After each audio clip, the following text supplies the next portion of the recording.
नमस्कार. मी राजेश कोल्हापुरे या वैदिक म्हणजेच ज्ञानमय परंपरेचं तत्त्वज्ञान प्रसार करणाऱ्या चॅनलवर आपले स्वागत आहे.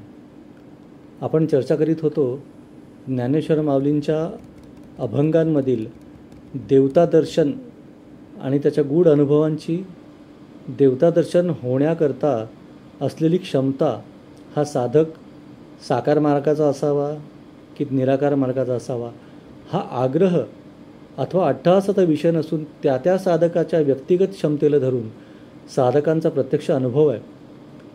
पृथ्वीवर असल्यावर पृथ्वीच्या क्षितिजाचा अनुभव येऊ शकेल, पण पृथ्वीच्या वर अंतराळात गमन केल्यावर पृथ्वीचे क्षितिजच राहणार नाही. क्षितिजाचा आग्रह पृथ्वीवर राहणारेच करतील. क्षमतेला धरून साधनेची क्षितिजे वाढत असतात. भक्तिमार्गीयांनी योगमार्गीयांची टिंगल करू नये व योगमार्गीयांनी भक्तिमार्गीयांना कमी लेखू नये. दोघेही त्या एकाच परमशून्य अवस्थेचे पदयात्री आहेत. ज्ञानमय अशा वैदिक परंपरेत स्वतःच्या साधनेचा आग्रह आहे, परंतु दुसऱ्याचा उपहास नाही आहे. तिथे द्वैत आणि अद्वैत हा वादच व्यर्थ आहे. सारं ते एकच परमशून्य अशा त्या अवस्थेचं वर्णन आहे. संत ज्ञानेश्वर, त्यांचे भक्त, त्यांचं दर्शन व कृपाप्राप्त योगीराज मनोहर हरकरे माऊलींच्या देवता दर्शनाच्या गूढ अनुभवांबद्दल म्हणतात की उत्तर भारतात सुद्धा अनेक संत भक्त होऊन गेले, पण त्यांच्या लिखित काव्यात त्यांना परमेश्वराचं दर्शन कसे झाले वा टप्प्याटप्प्याने त्यांना काय दिव्य अनुभव आले याच्या प्रत्यक्ष प्रमाणात धरून वर्णन केलेलं आढळून येत नाही. गिरीधर गोपाळांसाठी वेड्या झालेल्या मीराबाईंच्या पदांमध्ये सुद्धा त्यांना गोपाळकृष्णाचं दर्शन झाल्यानंतर त्याचा जो अनुभव आहे त्याचं एकही पद नाही आहे. म्हणजे त्याच्या विरहातली अनेक पदं आहेत, पण दर्शन झाल्यानंतरचं पद नाही आहे. तुलसीदासांना पण रामाचं दर्शन झालं असे सांगतात, पण रामाचं दर्शन होण्यापूर्वी अथवा त्या होतानाच्या त्या अवस्थेमध्ये त्यांना नेमकं काय काय दिसलं किंवा काय अनुभव आले याचे शास्त्रशुद्ध वर्णन पाहण्यात नाही आहे. कबीरदास हे योगमार्गातले विशेष अग्रेसर असे जाणले जातात. योगमार्गातील अनेक बिकट अशा अनुभवांचं वर्णन कबीरांनी केलेलं आहे, अंकित केलेलं आहे. पण योगमार्गाचं परमोच्च शिखर निर्गुण निराकाराचे अनुभव कबीरांच्या कोणत्याच पदामध्ये वर्णन केल्याचे दिसत नाही.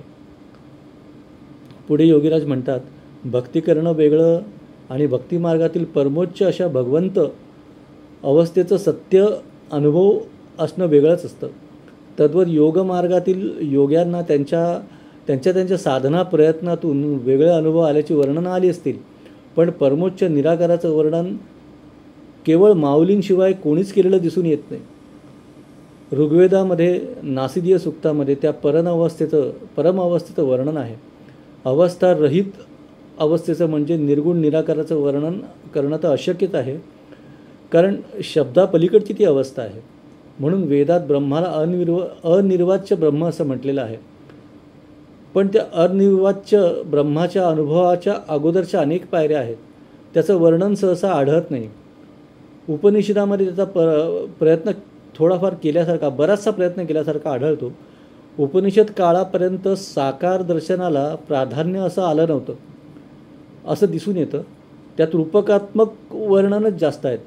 त्याला इतिहास मानून आजचे विद्वान त्यावर भाष्य करताना दिसतात. त्यामुळे उपनिषद अजूनही गूढ झाले आहेत. वेद आणि उपनिषदांचे सत्य जाणण्याकरता साधनेचे अनुभव आवश्यक आहेत. हे विसरलं गेलं, म्हणून वेद आणि उपनिषदातील जे ज्ञान आहे ते आज अगम्य झालेलं आहे.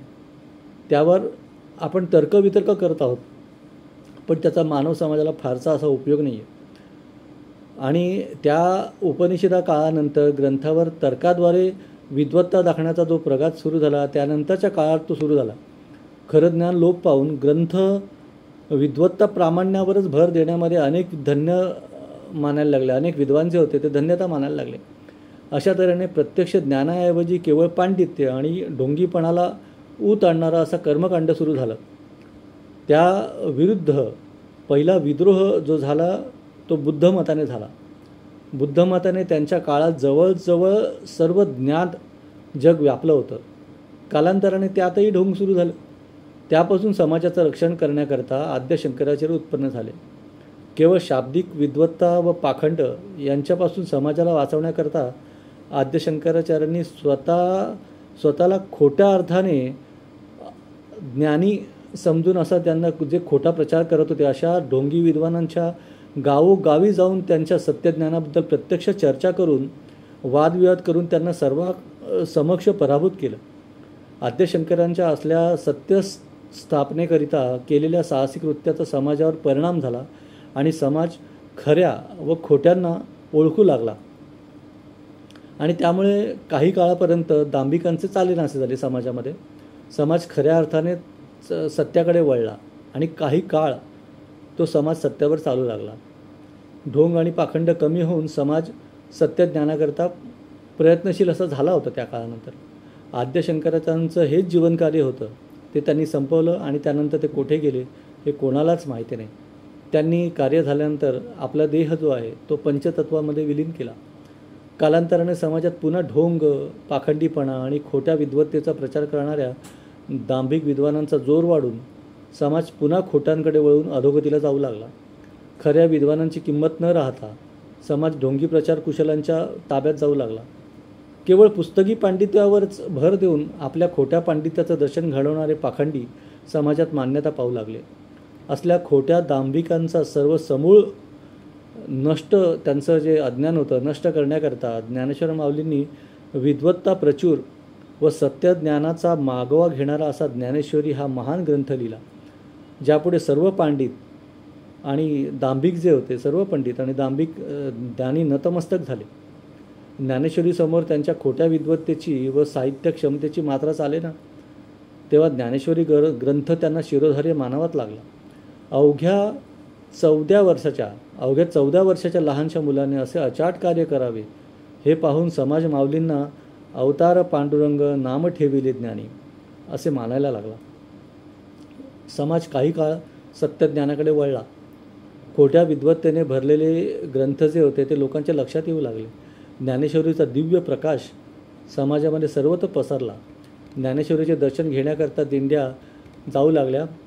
संन्यासाची संतती असल्याने स्वतः ज्ञानेश्वर त्या काळच्या समाज धारणेप्रमाणे ब्राह्मण नव्हते, तरी समाजातील सत्य सर्व स्तरावरील संतांना त्यांनी समाजात उच्च असे स्थान मिळवून दिले. संत ज्ञानेश्वरांच्या शिष्य वर्गामध्ये जवळजवळ एकही असा ब्राह्मण नव्हता आणि तेच सगळे उच्च अशा पदावर आरूढ झाले आणि खोट्या विद्वानांना कोणी मानेनासं झालं. प्रत्यक्ष साधनेचे अनुभव आल्यामुळे त्या विद्वानांची प्रतिष्ठा आता वाढायला लागली. पण अजून एक कार्य बाकी होतं. मला परमेश्वरांचं दर्शन झालं आहे, मी ब्रह्म पाहिलं आहे असे सांगणारे काही भंपक योगी आणि जे महाराज होते ते समाजात अजून वावरत होते आणि त्यांच्या भोवताली समाजामध्ये जे कामिनी म्हणा किंवा कांचन कीर्तीचा ते लाभ उठवत होते, असल्या भंपक संत व लोकांना योग्य मार्गावर आणण्यासाठी माऊलींनी काही अभंग लिहिले.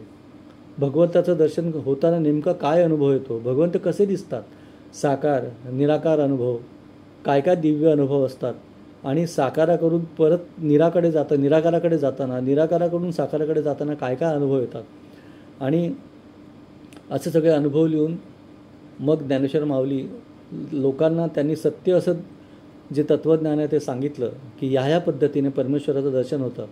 आणि पुन्हा माऊली अवघ्या 21व्या वर्षी त्या काळाआड गेल्या.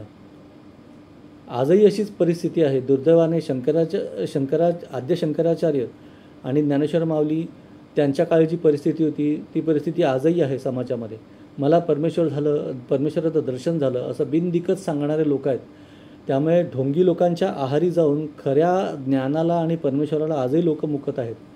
त्यामुळे जर मानव जन्म घेऊन परमेश्वराचं दर्शन होणार नसेल, आत्मज्ञान प्राप्त होणार नसेल तर काय उपयोग त्याचा. म्हणून आता आपण माऊलींचे जे अभंग आहेत त्याच्यामध्ये माऊलींनी परमेश्वराचं दर्शन होताना काय काय अनुभव येतात ते टप्प्याटप्प्याने कसे आपण पुढे जातो, कुंडली जागृत झाल्यानंतर काय काय होतं यावर आपण विस्तृतपणे पुढील भागात चर्चा करू. धन्यवाद.